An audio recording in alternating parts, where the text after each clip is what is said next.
ఈరోజు స్థానిక 38వ వార్డులో సీసీ రోడ్ నిర్మాణ పనులను భూమి పూజ కార్యక్రమాలు నిర్వహించి ప్రారంభించిన పురపాలక సంఘం అధ్యక్షురాలు శ్రీమతి జిందం కళా చక్రపాణి.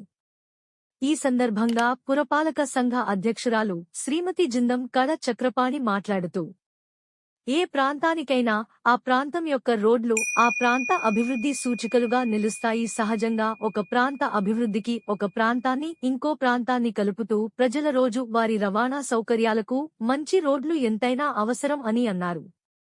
అందులో భాగంగా 38వ వార్డు కౌన్సిలర్ సభ్యులు గూడూరి భాస్కర్ తమ వార్డులో రద్దీగా ఉండే విజ్ఞానవర్ధిని పాఠశాల ముందుగల రోడ్డు సరిగా లేక ప్రజలు ఇబ్బందులు పడుతున్నారని మా దృష్టికి తీసుకురాగానే అధికారులతో పాలకవర్గ సభ్యులతో చర్చించి నూతన రోడ్డు నిర్మించుటకు దాదాపు 5 లక్షలు జనరల్ నిధులను కేటాయించుకోవడం జరిగింది.